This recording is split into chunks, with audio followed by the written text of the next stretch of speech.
Alhamdulillahi Rabbil Alamin, wa bihi nasta'inu ala umuri dunya waddin, wassalatu wassalamu ala ashrafil anbiya'i wal mursalin, wa ala alihi wa sahbihi ajma'in, amma ba'du. Ashhadu an la ilaha illallah wahdahu la syarika lah, wa ashhadu anna Muhammadan abduhu wa rasuluhu la nabiyya ba'dah. Qala Allah ta'ala fi kitabihil karim, a'udzu billahi minasy syaithanir rajim. Ya ayyuhalladzina amanu taqullaha haqqa tuqatih wa la tamutunna illa wa antum muslimun. Shadaqallahul adzim. Faya ibadallah usikum wa nafsi bitaqwallah faqad fazal muttaqun. Ma'asyiral muslimin, jamaah sidang Jumat Masjid Baitul Hikmah yang dirahmati Allah. Khutbah singkat siang hari ini, khotib akan menyampaikan perkara tentang syukur. Perkara syukur sudah Allah tuliskan di dalam Al-Quran, di dalam surat Al-An'am, surat yang ke-6 ayat 63, yang berbunyi, A'udzu billahi minasy syaithanir rajim. Kul man yunajjikum minadh dhulumatil barri wal bahri tad'unahu tadarruan wa khufya la in anjana min hadhihi lanakunanna minasyakirin. Yang artinya, katakanlah, siapakah yang dapat menyelamatkan kamu dari bencana di darat dan di lautan ketika kamu berdoa kepadanya dengan rendah hati dan dengan suara yang lembut, dengan mengatakan, sekiranya dia menyelamatkan kami dari bencana ini, tentulah kami menjadi orang-orang yang bersyukur. Jamaah sidang Jumat yang dirahmati Allah, syukur termasuk tempat persinggahan yang paling tinggi, bahkan lebih tinggi daripada ridho. Ridho itu rela, ikhlas, sabar, qanaah. Jadi di dalam ridho saja banyak tahapan yang harus dilalui dan dimiliki. Ketika Allah memberikan musibah, bencana, malapetaka, kesedihan, kesakitan dan sebagainya, yang harus kita terima dulu adalah ridho. Di mana di dalam ridho itu ada kesabaran, keikhlasan, dan juga qanaah, menerima apa adanya dengan sabar, suka dan rela. Itu namanya ridho. Dan tahapan ini harus dilalui untuk mencapai derajat tertinggi yang namanya syukur. Sebab mustahil ada syukur tanpa ada riba, tanpa ada ridho. Kita kan sering berukara kata, kadang berucap, alhamdulillah, mari kita bersyukur. Sering ya seperti itu ya. Tapi harus kita waspadai, jangan-jangan hanya lisannya saja, Jangan-jangan hanya ucapannya saja sementara hatinya belum ridho. Maka nanti yang terjadi adalah sebaliknya. Hadirin, Allah Subhanahu wa ta'ala memerintahkan syukur dan melarang kebalikannya. Apa kebalikannya? Kufur. Tidak mensyukuri nikmat Allah namanya kufur. Pelakunya namanya kafir. Jadi kafir di sini bukan cuma golongan, bukan pula agama, tapi perilaku. Bisa jadi orang Islam, bisa jadi orang beriman, tapi perilakunya perilaku kafir karena tidak mensyukuri nikmat Allah. Lisannya mungkin sering berucap, mari kita panjatkan rasa syukur, lisannya, tetapi hatinya selama belum ridho itu belum disebut syukur. Ini persoalannya di sini, persoalan hati ini. Allah juga memerintahkan memuji pelakunya, menyifatinya sebagai makhluknya yang khusus, dan menjanjikan kepadanya dengan pahala yang baik.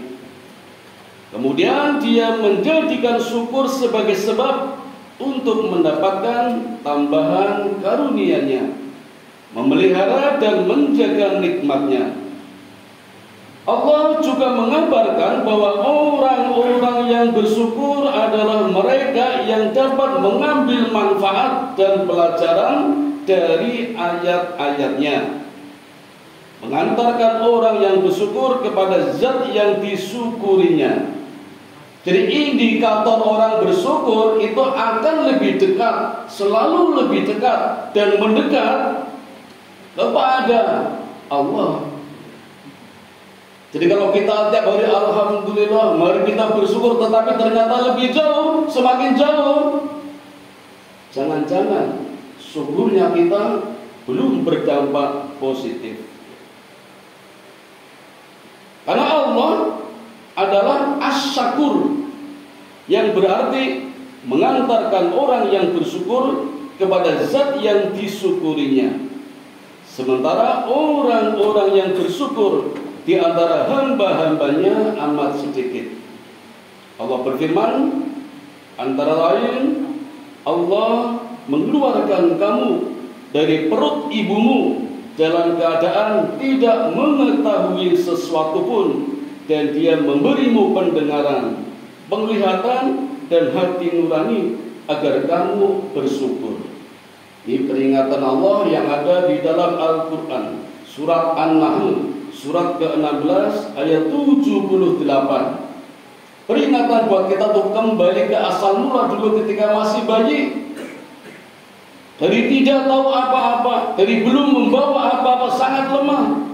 Lalu Allah berikan pendengaran, Allah berikan penglihatan, Allah berikan hati nurani. Ini yang wajib harus kita syukuri. Selanjutnya hadirin, Allah menanamkan dirinya as-syakir dan as-syakur, dan juga menanamkan orang-orang yang bersyukur dengan dua nama ini, menghunjam ke dalam hatinya, tidak cuma sekedar lisannya. Dengan begitu Allah menyifati mereka dengan sifatnya dan memberikan nama kepada mereka dengan namanya. Hal yang demikian ini sudah cukup untuk menggambarkan kecintaan dan karunia Allah Subhanahu wa ta'ala yang diberikan kepada orang-orang yang bersyukur. Pengabaran tentang sedikitnya orang-orang yang bersyukur di dunia ini berarti menunjukkan kekhususan mereka. Seperti firman-Nya yang sering kita lihat, sering kita dengar di belakang ayat. Seringkali Allah menyindir dengan kalimat wa min aktsarun nasi la yashkurun la'allakum tashkurun dan sejenisnya. Betapa banyak Allah telah memberikan segalanya, nikmatnya, tetapi ya sedikit sekali yang bersyukur. Dan kita bersyukur menjadi orang yang sedikit. Karena itulah orang yang diberikan nikmat oleh Allah Subhanahu wa ta'ala. Quran surat Saba, surat ke-34 ayat 13. Hadirin yang dirahmati Allah, syukur dilandaskan kepada 5 sendi. Orang yang bersyukur tunduk kepada yang disyukurinya. 1. 2. Mencintainya. 3. Mengakui nikmatnya. 4. Memuji nikmatnya karena nikmat itu. Dan yang kelima, tidak menggunakan nikmat itu untuk sesuatu yang dibencinya. Kalau saya turunkan tanpa mengurangi makna syukur, yaitu terima kasih, ini juga harus ada 5 sendi. 5 sendi dan dasar syukur. Jadi kalau kita diberi sesuatu oleh seseorang misalnya, sendi yang pertama, berterima kasih kepada orang yang memberi. Syarat utama ini, berterima kasih kepada orang yang memberi. Sendi kedua, mencintainya dalam arti yang positif. Sangat wajar dan keharusan mencintai kepada orang yang memberikan. Yang ketiga, mengakui nikmatnya. Yang keempat, memuji nikmatnya karena sangat bermanfaat pemberian yang diberikannya. Maka orang yang memberi pun harus memberikan yang bermanfaat. Beramal, sedekah harus bermanfaat. Karena kalau tidak, tentu sangat mengurangi pahalanya. Dan yang sendi kelima, tidak menggunakan nikmat itu untuk sesuatu yang dibenci oleh yang memberi.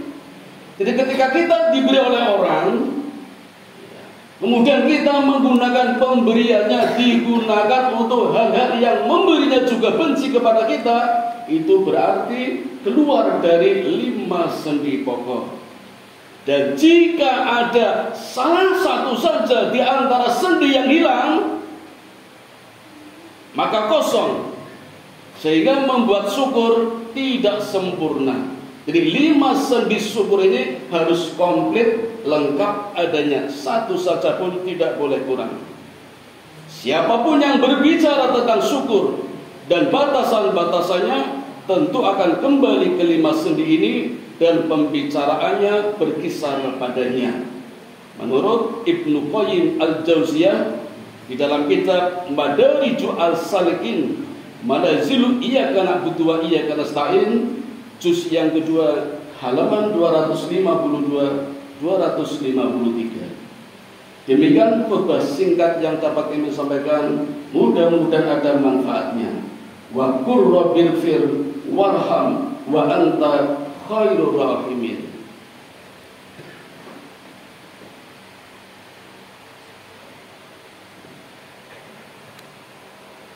Alhamdulillahilladzi hadana li hada wa ma kunna linahtadiya laula an hadana Allah. Allahumma shalli ala sayyidina Muhammad wa ala ali sayyidina Muhammad. A'udzu billahi minasyaitonir rajim. La in syakartum la azidannakum wa la in kafartum inna 'adzabi lasyadid. Ayyuhal muslimun ittaqullaha haqqa tuqatih wa la tamutunna illa wa antum muslimun. Hadirin sidang Jumat yang dirahmati Allah, sebagai penutup akan khatib sampaikan salah satu medical hadis yang diriwayatkan oleh Imam Bukhari dan Muslim di dalam Shahihu At-Tibi An-Nawawi fi Da'wil Khitabi As-Sunnati wa Aqwali As-Salafi, halaman 115. Abu Anas Majid menceritakan dari Aisyah radhiyallahu anha, istri Nabi Muhammad sallallahu alaihi wasallam. Ceritanya bahwa bila salah seorang dari keluarganya meninggal dan berkumpullah para wanita, setelah itu bubar kecuali pihak keluarganya, maka ia menyuruh untuk menyediakan periuk berisikan bubur yang dimasak dari gandum lembut. Kemudian ia membuat campuran daging dan roti dan menuangkan gandum tersebut yang lembut.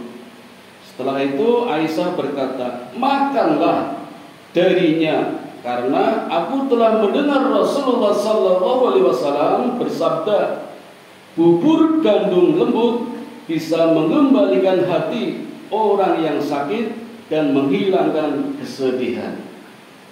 Apa kaitannya dengan bersyukur?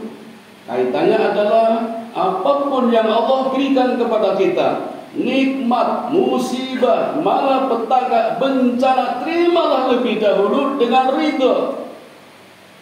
Dengan ridho, karena ini indikator pertama yang harus dilalui untuk mencapai tahapan bersyukur, agar lisannya, ucapannya menyatu dengan hati.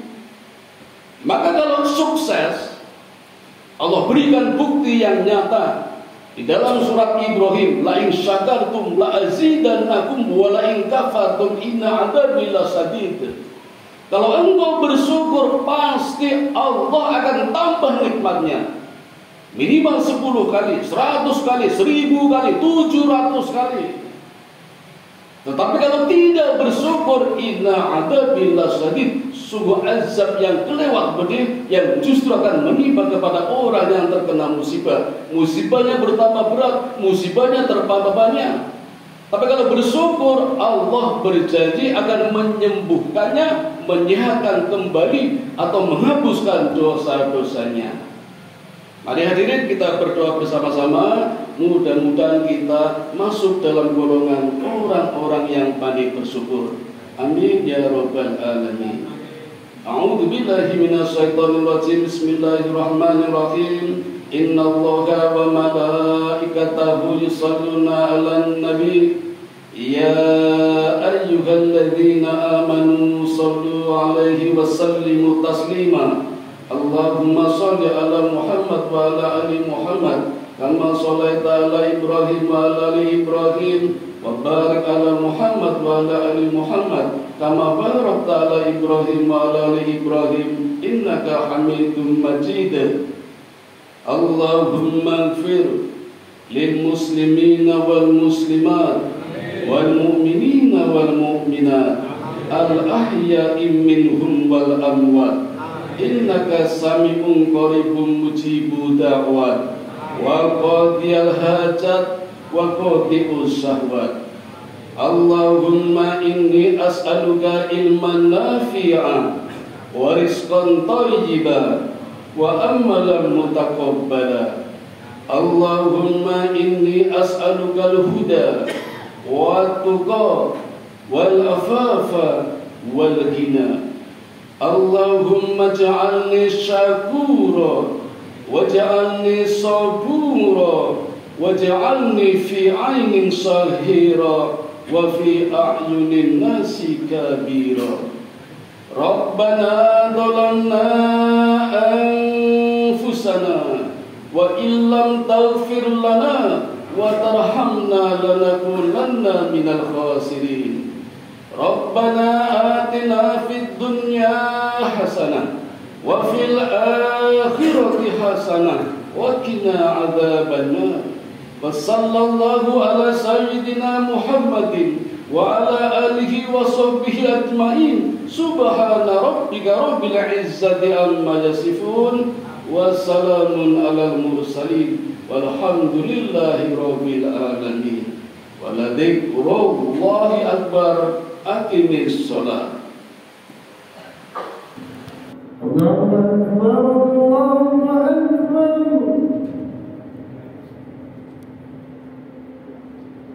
Allahu akbar.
حي على الفلاح